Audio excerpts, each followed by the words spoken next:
আজও গর্জন দিলীপের। নাম না করে নব্য বিজেপি নেতাদের নিশানা দল বদলুদের থেকে ক্যারেক্টার সার্টিফিকেট নেবেন না বলে হুঙ্কার দিয়েছেন বিজেপি নেতা দিলীপ ঘোষ। তার নিজের কোনো বুদ্ধি নাই তো, তার বউ বলেছে, আমি বলিনি। তার জীবন চরিত্র দেখুন, সে কটা পার্টি করেছে। গোটা রাত আপনার সঙ্গে বিছানায় কাটিয়ে সকালে গঙ্গা স্নান করে বলছে আমি সতী। এরকম অনেক নেতা আমাদের বাড়িতে আছেন, তাদেরকে আমরা পুষে রেখেছি।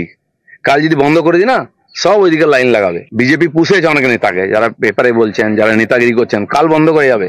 সেই জন্য দিলীপ ঘোষকে জ্ঞান দিতে আসবেন না। আপনাদের কাল চরিত্র, রোজ যে পার্টি পাল্টায়, রোজ যে বিছানা পাল্টায়, সেসব লোক অন্তত যাই পুরো বিজেপি নিয়ে কথা যেন না বলে, আর দিলীপ ঘোষ যেন বলতে না পারে। এঁঠো খেয়ে জীবনযাপন করেছে, সে এবার নেতা, তার কথার গুরুত্ব দেয়।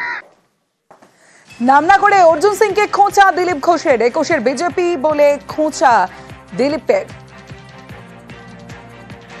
আমি যখন মমতা ব্যানার্জির চোখে চোখ রেখে লড়াই করি 15 সাল থেকে, তখন এই নেতারা মমতা ব্যানার্জির কোলে খেলাধুলা করতেন। তার বাড়িতে গিয়ে এঁঠো কাটা খেতেন, নাস্তা করতেন, বাড়ির সামনে লাইন দিয়ে বসে থাকতেন। হঠাৎ বিজেপি যারা দেখুন লাফাচ্ছেন, 21-এর বিজেপি, তো তারা সকালবেলা বিজেপিতে নাস্তা করেন, দুপুরবেলা টিএমসির বাড়িতে গিয়ে লাঞ্চ করেন, আবার রাত্রেবেলা বিজেপিতে এসে ডিনার করেন। দিলীপ ঘোষের দিকে কেউ বলতে পারবে এ কথা? কারো খালি চাকরি চলে যেতে, টিকিট চলে যেতে একবার হুড় করে ইঁদুরের মতো চলে গেছিলেন বিজেপি ছেড়ে, আবার হাওয়া ঘুরতে হুড় করে চলে আসছেন। তারা যেন দিলীপ ঘোষের ক্যারেক্টার সার্টিফিকেট না দেয়।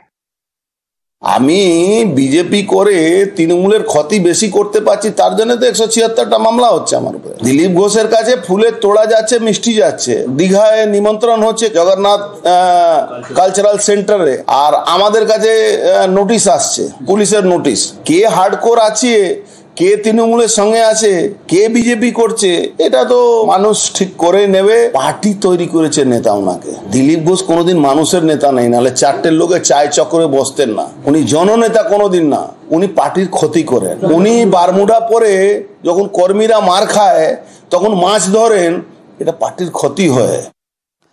অন্যদিকে দল বদলের জল্পনা খারিজ করেছেন দিলীপ ঘোষ। যারা একসময় পিছন পিছন ঘুরতো তারাই গুজব রটাচ্ছেন বলে দাবি বিজেপির প্রাক্তন রাজ্য সভাপতি। আমার পন্থী বিজেপিতে কেউ নাই, আমি বিজেপি পন্থী। আমি প্রেসিডেন্ট ছিলাম, লোক আমার সঙ্গে ঘুরতো। এখন আমাকে পার্টির কার্যকর্তার নেতা মনে করে আমার সঙ্গে ঘরে যান। মালদায় আর মুর্শিদাবাদে আমি সভা করে এসেছি। কোন নেতার হিম্মত হয়েছে এখন সভা করার? কারণ লোকে আমাকে হিন্দু নেতা মনে করে। কি আসল হিন্দু কি হিন্দুর নেতা এটা পাবলিক জানে। রাতারাতি হিন্দু নেতা হতে যেও না, হিন্দুত্ব সবার গায়ে সাঁটে না। দিলীপের ভিন্ন মত, দুই বিধায়কের সমালোচনায় অশোক দিন্দা। দিলীপের পাশে সুশান্ত ঘোষ। ভুল ঠিক সেটা প্রশ্ন নয়, প্রশ্নটা হচ্ছে টাইমিং। ওনার টাইমিংটা খুবই ভুল। যেখানে মুর্শিদাবাদে হিন্দুরা মার খাচ্ছে, হিন্দুরা মরছে, হিন্দুদের ঘর লুট হচ্ছে, সেখানে উনি একদিনও যাননি। যে সময় হিন্দুরা মুর্শিদাবাদে মরছে সেই সময় উনি বিয়ে করলেন। যেখানে এসএসসিরা রাস্তায় বসে আন্দোলন করছে, আপনি জগন্নাথ টেম্পলে গেলেন। তো এটার মানে এটা হয় যে টিএমসির হয়ে কাজ করা, নিউজটাকে পুরোটাই ডাইভার্ট করা। এটা হচ্ছে যেটা টিএমসির নেতারা করত, সেটা এখন দিলীপ দা করেছে। আমি যতদিন ধরে রাজনীতি শুরু করেছি 2013 থেকে, তারপরে দীর্ঘ সময় দিলীপদার সাথে একসাথেই কেটেছে।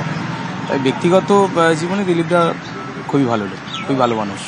আমরা এতে বিশেষ কিছু মনে করছি না। কমসে কম আমি তো ব্যক্তিগতভাবে মনে করি রাজনৈতিক সৌজন্যতা সবার সাথেই থাকা উচিত।